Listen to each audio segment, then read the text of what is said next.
compañeras, compañeros, nos comunicamos hoy, 21 de abril del 2020, con el motivo del 59 aniversario del MRO, del Movimiento Revolucionario Oriental. Y desde la Juventud Guevarista del Uruguay, que es el destacamento juvenil del MRO, queremos pronunciarnos acerca de la realidad actual y aportar propuestas de lucha y demandas justas para los y las jóvenes insertos en los sectores populares. Nuestro país no puede despegarse de la realidad de América Latina sobre la juventud. En la región hay 9,4 millones de jóvenes sin trabajo, 23 millones que no estudian ni trabajan, y más de 30 millones que solo consiguen trabajo en condiciones de informalidad, según datos del 2020 del Organismo Internacional del Trabajo. Las diferencias de género se notan en la tasa de mujeres niní que no estudian ni trabajan, que es de 28,9%, y que duplica la de los hombres, que es de 14,6%. Y en el desempleo llegan las mujeres jóvenes al 22%, casi 7 puntos por encima del 15,2% de los hombres. El Instituto Cuesta Duarte estima que se han perdido 55.000 puestos de trabajo al cierre del año pasado, con una tasa de desempleo del 9,2%, la tasa media general. Y se registró una tasa de desempleo juvenil del 27,9%. Por lo tanto, los jóvenes triplican la tasa de desempleo media. Y en particular las mujeres menores de 24 años alcanzan una tasa de desocupación del 32,8%. Los datos de la realidad comprueban que las mujeres reciben un menor salario comparando con tareas y condiciones de trabajo iguales a los hombres. Y esto lo afirma un informe publicado por el Centro de Investigaciones Económicas en el libro Para entender la economía del Uruguay, coordinado por los economistas Diego Aboal y Fernando Lorenzo. En el caso de los jóvenes y las jóvenes uruguayas, un 46,7% estudia, mientras que un 53,3% no lo hace. Del grupo que sí estudia, el 30,3% lo hace a tiempo completo. El 12,1% tiene además un trabajo y el 4,3% está en la búsqueda de uno. Por otra parte, entre los que no estudian, el 35,7% trabaja. El 7,1% busca un empleo y el 10,5% es inactivo, es decir, que no estudia, ni trabaja, ni está en la búsqueda. Al ver la población juvenil desempleada por nivel educativo, el 20,7% posee educación primaria, el 16,9% secundaria y solamente el 7,5% tiene un nivel educativo superior. Si se analiza por tipo de desempleo, el 28,4% busca un trabajo por primera vez, mientras que el 71,6% ya lo tuvo y lo perdió.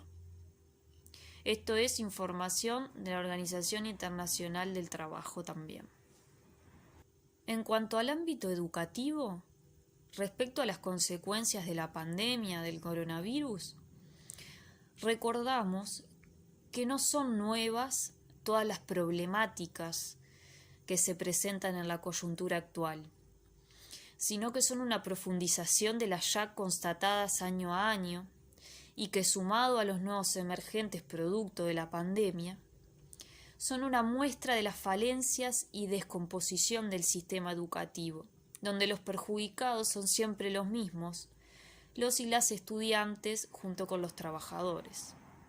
¿Qué sucede con los y las estudiantes que se pretende que continúen estudiando desde su casa? Con las políticas que se han aplicado, ¿se aporta a la causa o se profundiza la desigualdad? En un contexto donde no solo la pandemia asfixia, sino también la crisis económica, debemos asumir que miles de padres y madres trabajadores y trabajadoras responsables de los estudiantes, miles de jóvenes insertos en el mercado laboral, miles de trabajadores y trabajadoras del mercado negro, miles de changadores, changadoras, jornaleros y jornaleras, de los y las que viven el día a día, ven recaer sobre sus hogares y espalda la crisis desatada. ¿Qué sucede con aquellos y aquellas que engrosan abultadamente los números de los y las que no tienen un plato de comida? El problema no se limita al acceso de Internet, que es donde aparentemente gira el desafío. Estamos hablando de hambre, de estudiantes cuya preocupación es la de poder comer mañana. La resolución que tomó el gobierno fue la de mantener abiertas las instituciones que dan alimentos. Pero ¿y qué sucede con los miles de estudiantes que perciben becas de cantina y que al estar cerradas no podrán acceder a ellas? ¿Qué sucede con los miles de niños, niñas, adolescentes y jóvenes que ante el nuevo escenario de pérdidas de fuente laboral, de precariedad, se ven asumidos en la miseria? Mientras el gobierno desvergonzadamente entrega unos míseros bonos, se multiplican a lo largo y ancho del país las muestras de solidaridad de la clase trabajadora, de las organizaciones sociales y barriales. Las situaciones de hambre se deben agregar las de violencia generadas por el encierro. Son innumerables los casos que se presentan a diario de niños, niñas, adolescentes y jóvenes que ven en la institución educativa un resguardo del agresor, que se encuentra en el mismo hogar, que infringe múltiples formas de violencia, física, verbal, psicológica, etc. Sería más eficaz trabajar con estos casos que van a ir estallando o que se van a ir barriendo debajo de la alfombra familiar si los reclamos de los trabajadores sindicalizados fueran escuchados. Cuando sindicatos y gremios estudiantiles luchan por presupuesto, uno de los vacíos que se pretende llenar con el mismo es la imperiosa necesidad de contar con psicólogos, trabajadores sociales, educadores sociales, profesionales que cooperen y generen un trabajo integral frente a los y las estudiantes que padecen estas situaciones.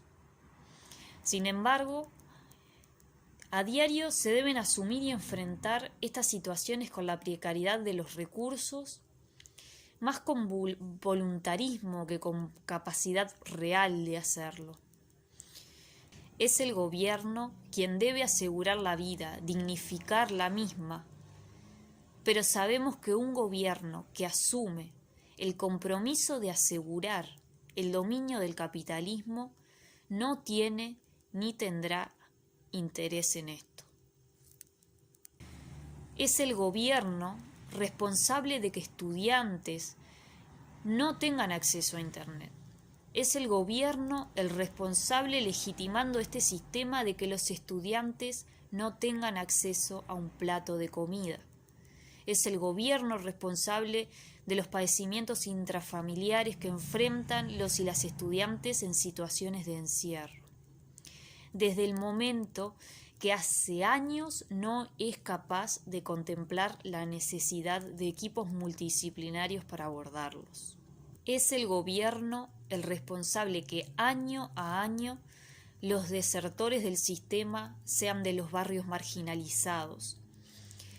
Es el gobierno el culpable de que las y los jóvenes se vean obligados a trabajar por salarios mal remunerados y precarizados para poder sostener económicamente una carrera.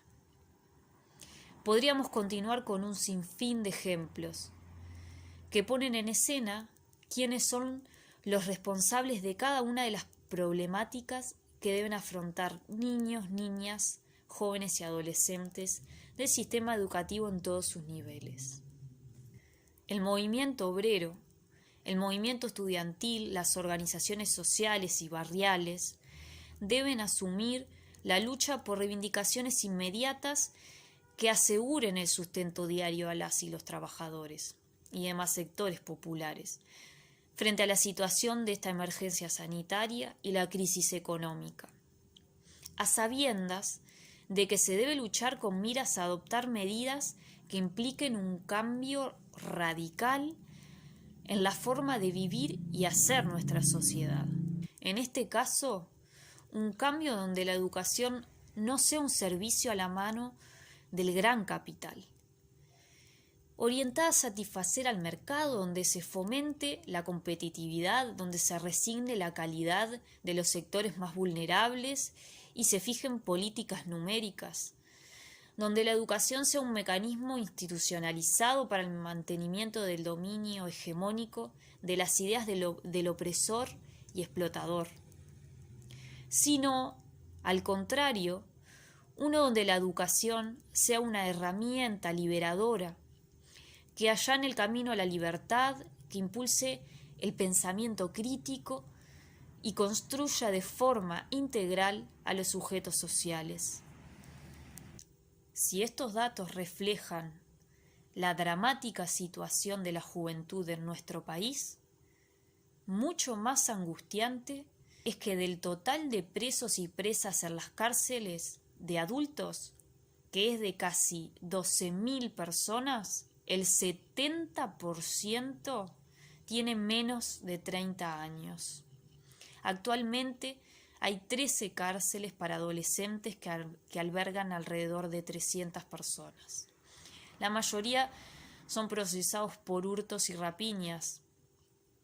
No menor es la incidencia del alcohol en los jóvenes a partir de los 12 años, sumando el consumo de otras drogas, y la violencia de género sobre niños, niñas, adolescentes y jóvenes, agudizada por el confinamiento en la pandemia, las racias y la violencia policial sobre las y los jóvenes en los barrios marginales. Dentro de las medidas actuales ante la profundidad de la crisis, donde la pandemia es solo un detonante, se pueden impulsar a través de la movilización una serie de medidas, tales como que el gobierno debe asegurar la asistencia alimenticia de calidad para todos y todas las estudiantes que ya venían alimentándose en las instituciones educativas. Aumento de las becas alimenticias en aquellos núcleos familiares que la crisis económica haya generado la imposibilidad de alimentarse. Exigir recursos que permitan un trabajo en red dentro de las instituciones educativas, con profesionales de diferentes áreas que atiendan situaciones de violencia y todo tipo de manifestaciones fruto del encierro. El gobierno debe asegurar la conectividad a Internet para todos y todas las estudiantes en convenio con compañías telefónicas. El pago de salarios completo para aquellas y aquellos estudiantes que trabajaban y perdieron su fruto de trabajo de la crisis económica. Pago de salarios completo para aquellas y aquellos estudiantes que trabajaban y perdieron su trabajo fruto de la crisis económica. Los recursos económicos que permitirían paliar esta situación y más están, por ejemplo, en lo que respecta a la educación, eliminando las exoneraciones tributarias de las empresas privadas que se dedican a la educación como un fin económico y un lucro. Leyes, fruto de las luchas que atiendan las necesidades específicas de la juventud para garantizar oportunidades de trabajo a los egresados de la enseñanza técnica, así como para permitir a estudiantes de otras áreas combinar el trabajo con el estudio. Por ejemplo, participación en tareas de desarrollo que beneficien al conjunto de la sociedad, como formas de evitar la extensión del alcoholismo y la drogadicción entre los y las jóvenes. Desarrollar un especial de viviendas para los y las jóvenes que desean iniciar su vida social autónoma.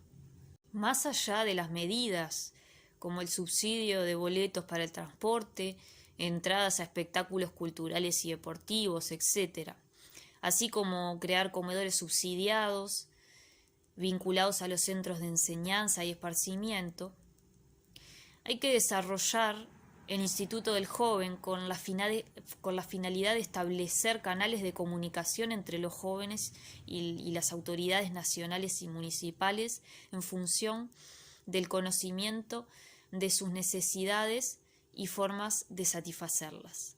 Profundizar la actividad deportiva, musical, artística y social, dirigiéndola, programándola y planificándola con la coparticipación de los jóvenes y las jóvenes, promoviendo su integración social. Leyes fruto de la lucha, garantizando oportunidades laborales para la mujer separada, divorciada, viuda o madre soltera. Garantizar la igualdad de la mujer en el acceso al puesto de trabajo en todos los órdenes, salario, posibilidades de ascenso, etc. Crear un seguro laboral que equipare a la mujer que trabaja en el hogar con los trabajadores que cumplen funciones del mismo.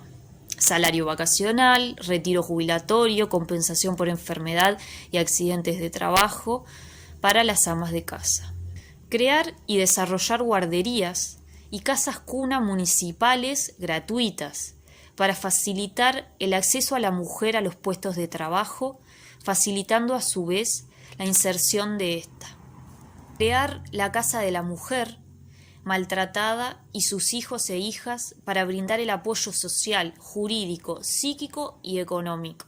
Eliminar las limitaciones del aborto legal, seguro y gratuito, garantizando la asistencia médica estatal gratuita para esto y para los cuidados posteriores. Una política contra todo tipo de discriminación, eliminando cualquier tipo de discriminación de origen racista, sexual y religiosa.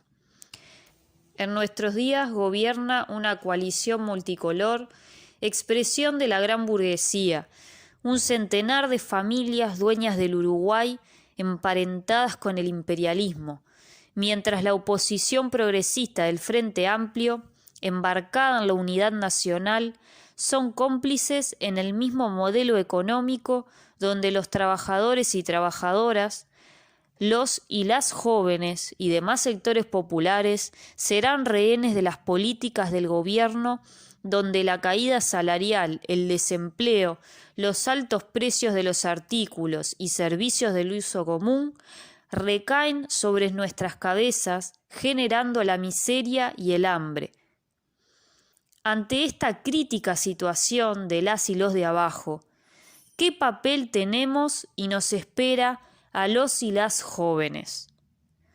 Denunciar y participar en cualquier manifestación de lucha, en las acciones sindicales, territoriales, en las demandas justas, en las primeras líneas de enfrentamiento contra la represión, en la solidaridad militante de las ollas populares, en definitiva, donde se exprese y sea necesario el espíritu de sacrificio, la solidaridad, la austeridad, la unidad para luchar, acompañando las reivindicaciones del movimiento obrero, en la consecuencia de la lucha por el socialismo.